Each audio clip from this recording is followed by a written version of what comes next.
What if I told you that the most powerful thing you could do right now, in a world that never stops screaming for your attention, is nothing? No talking, no scrolling, no reacting, just silence. Marcus Aurelius, a man who commanded the most powerful empire on earth, chose silence as his greatest weapon. And today, I'm going to show you exactly how. Welcome back to Wisdom of the Stoics, where we strip away the noise of the modern world and return to the timeless truths that the greatest minds in history lived by. If you're new here, welcome. You found this channel at exactly the right moment. Today's topic is one that doesn't get nearly enough attention in our age of non-stop content, notifications and opinions. The power of silence, not the silence of weakness, not the silence of someone who has nothing to say, but the deliberate, disciplined, transformative silence that Marcus Aurelius, Roman emperor, Stoic philosopher, and one of the greatest leaders who ever lived, practiced every single day. We're going to uncover 9 Stoic lessons hidden inside his masterwork, Meditations, a private journal he never intended for us to read. And by the end of this video, you will never look at silence the same way again. Stay with me. Every lesson builds on the last. And number 7 changed my life when I truly understood it. Let's begin. Before we dive into the lessons, let's take 60 seconds to understand who we're actually talking about. Because when most people hear Roman emperor, they picture power, luxury, military conquest. And yes, Marcus Aurelius had all of that. He ruled from 161 to 180 AD. He commanded armies. He held more earthly power than almost any human being who has ever lived. But here's what most people don't know. He hated it. Not the responsibility. He took that seriously, almost painfully so. But the noise of it, the politics, the flattery, the endless demands on his attention. So every morning, before the empire woke up, before the generals came with their reports, before the crowds cheered his name, Marcus Aurelius sat down in silence and wrote. Not for us, not for posterity, for himself. He was trying to become better, trying to hold himself accountable, trying to quiet the chaos of the world, by first quieting the chaos inside his own mind. The result was Meditations, arguably the most honest and human document ever written, by someone in a position of absolute power. And running through every page, like a thread of gold through dark cloth, is this one radical idea. Silence is not empty. Silence is where wisdom lives. Now, let's talk about the 9 lessons he left us. Lesson number 1, speak only when it improves upon silence. Lesson number 1, and it sets the foundation for everything else. Speak only when your words improve upon the silence. Marcus Aurelius wrote in Meditations, if it is not right, do not do it. If it is not true, do not say it. Simple, devastating. Think about your last conversation. How many words were spoken that didn't need to be? How many opinions were shared that changed nothing? How many arguments were had over things that a week later no one remembered? We live in a culture that has confused volume with value. We think that the loudest voice wins, that the person who speaks first is the smartest. That filling silence is a social obligation. Marcus Aurelius would look at this and quietly shake his head. Because here's what he understood that we've forgotten. Every word you speak costs you something. It costs you energy. It costs you credibility. Because the more you speak, the more chances you have to say something shallow, untrue, or regrettable. And it costs you the one thing that silence gives you freely. Perception. When you are silent, you see clearly. You observe what others miss. You hear what goes unsaid. You understand the room before the room understands itself. Here's a challenge for you, and I mean this genuinely. For the next 24 hours, before you speak in any conversation, ask yourself one question. Does this improve upon the silence? You'll be amazed how often the honest answer is no. And the even more amazing thing? People will start to see you differently. Not because you became more impressive, but because silence itself is impressive in a world where everyone is shouting. Lesson number 2, the discipline of not reacting. Lesson 2 is the one that might save your most important relationships. Marcus Aurelius wrote, "You have power over your mind, not outside events. Realize this and you will find strength. But let me tell you what this actually means in practice. Because most people read this quote, nod, and then immediately react to the next thing that irritates them. Here's the truth. The gap between stimulus and response is where your entire character lives. Something happens. Someone insults you, betrays you, disappoints you. In that split second before you react, that is where you make the choice of who you are.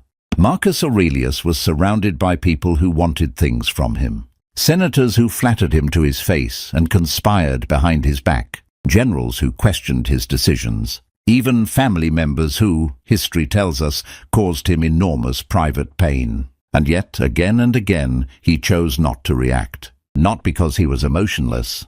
His journals are full of frustration, grief, and exhaustion. But because he understood something profound. Reacting gives your power to whatever provoked you. When you explode in anger, the person who angered you now controls your state. When you spiral in anxiety over bad news, the event now controls your mind. When you obsess over what someone said about you, their opinion now controls your peace. Silence, the deliberate pause, the held breath, the moment of stillness before the response takes that control back. There's a practice Marcus used that's buried in meditations, and modern psychology has actually confirmed its effectiveness. He would mentally zoom out before reacting to anything. Imagine the situation from above, then from further above, city, country, planet, universe. Suddenly, the insult that felt catastrophic doesn't. The Stoics called this the view from above. We call it perspective. But you can only access perspective in silence. And I want to ask you, be honest with yourself right now. What's the last thing you reacted to that you wish you hadn't? Drop it in the comments. I read every single one. Lesson 3, Silence as Self-Knowledge. Lesson 3 is perhaps the most uncomfortable one. Marcus wrote, "Never esteem anything as of advantage to you that will make you break your word or lose your self-respect." And elsewhere, "Look within. Within is the fountain of good, and it will ever bubble up if thou wilt ever dig." Here's the uncomfortable truth. Most of us are afraid of silence because we are afraid of ourselves. Think about it. Why do we reach for our phones the moment we're alone? Why do we need music in the car, podcasts while we walk, TV in the background while we cook? Because when everything goes quiet, we can hear ourselves. And for many of us, if we're being really honest, we don't like what we hear. The doubts, the regrets, the voice that says you're not doing enough. You're not becoming who you said you'd be, so we drown it out. We call this entertainment. We call it multitasking. We call it staying connected. Marcus Aurelius called it cowardice, not harshly. He was deeply compassionate, but he was direct. The person who cannot sit in silence with themselves does not know themselves, and the person who does not know themselves cannot grow, cannot lead, cannot be truly free. The Stoic practice of journaling, which Marcus did obsessively, is really a practice of forced silence with the self. You sit, you stop performing, you stop managing how you appear, and you ask the hardest questions. Who am I when no one is watching? What do I actually believe? Am I living in alignment with my values? The answers will surprise you. Sometimes they'll embarrass you. That's exactly the point. Silence is not meditation retreat luxury. It is ruthless self-examination. And the Stoics believed it was the beginning of all wisdom. Lesson 4. Protecting your inner citadel. This is one of the most famous concepts in Stoic philosophy, and it flows directly from the practice of silence. Marcus Aurelius described the mind as an inner citadel, a fortress that no external force could penetrate, unless you opened the gates. He wrote, "The soul becomes dyed with the color of its thoughts." Read that again. Your mind literally becomes what you fill it with. This is not metaphor, this is neuroscience. The thoughts you repeat become neural pathways. The emotions you rehearse become your default state. The voices you allow in, through media, through conversations, through the people you surround yourself with, shape who you are at a biological level. And here's where silence becomes a protective force, not just a personal practice. Every piece of content you consume is a voice entering your citadel. Every argument you engage with, every news cycle you follow, every outrage you participate in. Marcus spent decades, as the most powerful man in a world that never stopped demanding things from him. And he survived it, mentally and morally, because he was ruthlessly selective about what he allowed inside. Not ignorant, he faced reality unflinchingly, but he chose the silence of wisdom over the noise of opinion. And here's the question I want you to sit with. What voices have you let inside your citadel that don't deserve to be there? The friend who constantly drains you. The social media algorithm designed to make you anxious. The news that tells you the world is ending every single day. Silence doesn't just mean not speaking. It means guarding what you listen to. Lesson 5. Silence in the face of criticism. Let me tell you something that almost no one talks about in personal development content. The most powerful response to criticism is often no response at all. Marcus Aurelius, who ruled an empire, whose every decision affected millions of lives, was criticized constantly by senators, by military rivals, by historians of his own time, by his own troops during campaigns. And his response, captured in Meditations, was something that would feel almost alien today. I have often wondered how it is that every man loves himself more than all the rest of men, but yet sets less value on his own opinion of himself than on the opinion of others. He wasn't dismissing criticism. He was pointing at something deeper. Why do we hand our peace to people who haven't earned it? When someone criticizes you unfairly and you argue back, defend yourself, explain yourself, justify yourself, you are telling them, your opinion has power over me. When you stay silent, not from weakness, not from having nothing to say, but from the disciplined understanding that your character doesn't need to be defended to people who've already decided, you are saying something far more powerful. I know who I am. Your opinion changes nothing. Now, this is important, and I want to be balanced here. Marcus was not saying ignore all criticism. The Stoics believed deeply in growth, in being open to correction from those who knew more or saw more clearly. The difference is this: criticism from a wise source, silence to receive it fully, then grow. Criticism from ignorance or malice, silence as non-engagement, then move on. The silence is the same. The internal posture is completely different. And honestly, this lesson alone is worth watching this video 10 times over. Because in an age of comment sections and quote tweets and public call-outs, the person who can remain silent in the face of unjust criticism is incredibly rare and, because of that rarity, incredibly powerful. Lesson 6. The silence before action. We're at lesson 6 now, and I want to shift the energy slightly. Because so far we've talked about silence as restraint, as protection, as self-knowledge. But Marcus Aurelius also understood silence as preparation. He wrote, "First say to yourself what you would be, and then do accordingly. Before every significant action, before every campaign, every decree, every difficult conversation, there is a moment of silence that separates the impulsive from the exceptional." Think about the greatest performers in any field. The surgeon before the first incision, the athlete before the game-deciding play, the leader before the speech that will define their legacy. They all describe the same thing: a moment, sometimes just a breath, of absolute internal stillness. Not blankness, clarity. The noise goes away, the fear goes away, the ego goes away, and what's left is pure, clean intention. Marcus called this premeditatio malorum, the premeditation of adversity. Sitting in silence and imagining everything that could go wrong, so that when it does, you are already prepared. Modern psychology calls this mental rehearsal. Navy SEALs call it visualization. The Stoics called it wisdom. The silence before action is where strategy is born. And the beautiful irony is this: the people who pause longest before acting are often the ones who act most decisively when the moment comes, because they didn't just react, they chose. Lesson 7. Silence as grief, the lesson no one talks about. I told you at the beginning that lesson 7 changed me. I meant that. Marcus Aurelius lost almost everything. He lost children, multiple children, in a time when infant mortality was common but no less devastating. He watched his empire ravaged by plague. He lost friends, mentors, people he loved.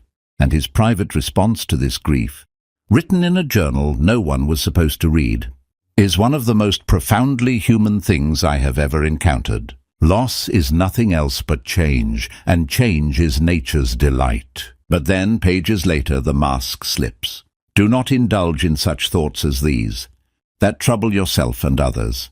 I live in a bad place, and how hard this life is, and again, how hard it is to deal with such people. He was talking to himself, reminding himself, struggling. And here's the lesson I want you to understand, that is so rarely spoken about.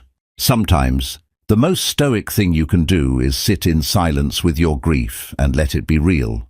Not perform strength, not rush back to productivity, not announce on social media how you're coping. Just sit, feel it, honor it. Marcus understood that grief avoided becomes grief calcified.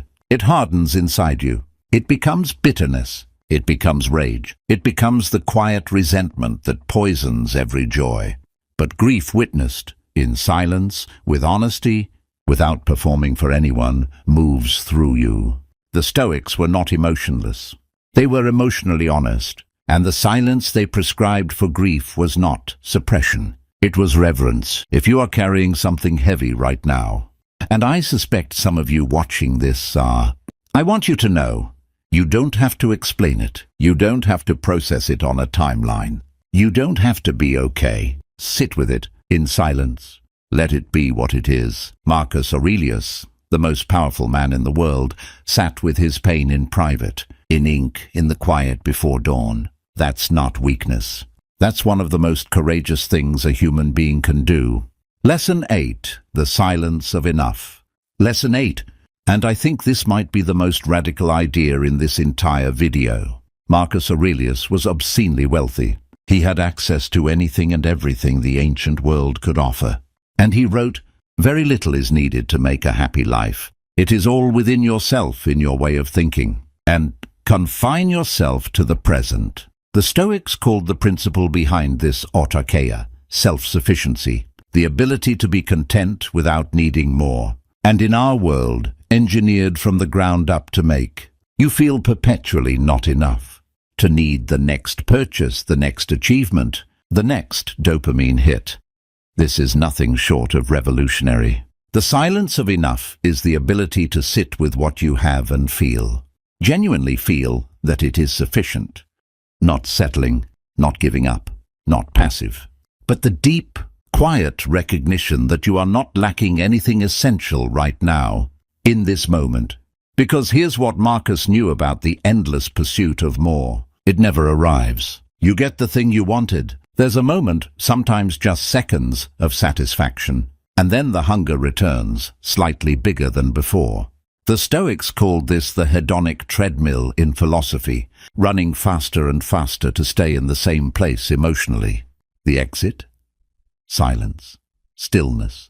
The radical act of stopping and saying, "This, right now, is enough." When was the last time you sat, truly sat, without consuming anything, without working toward anything, without planning or scrolling or optimizing, just existed? That is what Marcus Aurelius did every morning. And he ruled the most powerful empire in the world from a place of inner enough. Imagine what you could do from the same place. Lesson 9, the final silence, memento mori. And now we arrive at the final lesson.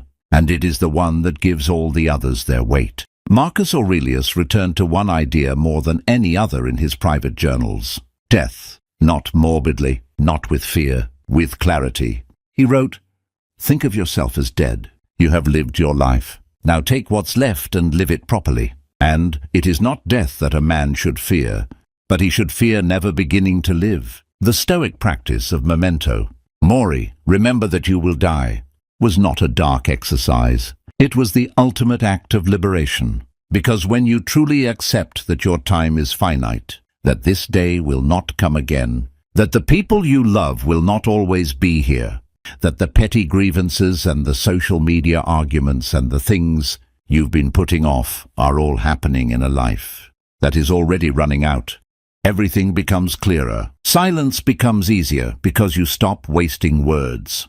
Non-reaction becomes easier because you stop wasting energy on things that don't matter. Grief becomes easier because you stop fighting the nature of things. Enough becomes enough because you stop chasing what you don't actually need. Memento mori is the final silence, and it's not frightening. It's the most clarifying thought a human mind can hold.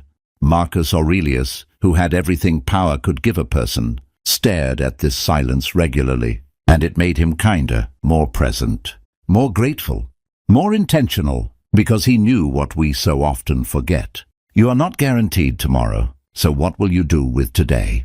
We've covered 9 lessons today. Let me leave them with you one final time. Lesson 1. Speak only when your words improve upon silence. Lesson 2. The discipline of not reacting. The gap is where your character lives. Lesson 3. Silence as self-knowledge. The courage to hear yourself. Lesson 4. Protect your inner citadel. Guard what you let in. Lesson 5. Silence in the face of criticism. Your peace is not for sale. Lesson 6. The silence before action, where strategy and clarity are born.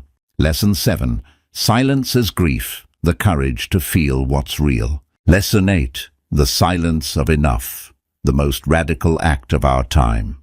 Lesson 9. Memento mori. The final silence that makes every moment matter. Marcus Aurelius did not have a quiet life. He had an impossibly loud one, but he built a quiet inside that no amount of external noise could touch. And that is what he is offering you right now. Through words written nearly 2,000 years ago, in the dark hours before an empire woke up. The invitation is simple.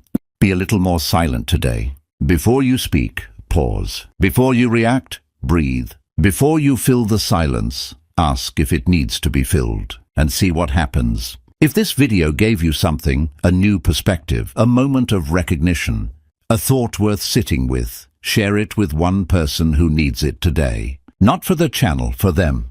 And if you're new here and you want more of this, real philosophy, real application, ancient wisdom for the modern world, subscribe and join this community. We go deep here. We take this seriously, and we do it together. I read every comment. Tell me, which of these 9 lessons hit you hardest? I'll see you in the next one.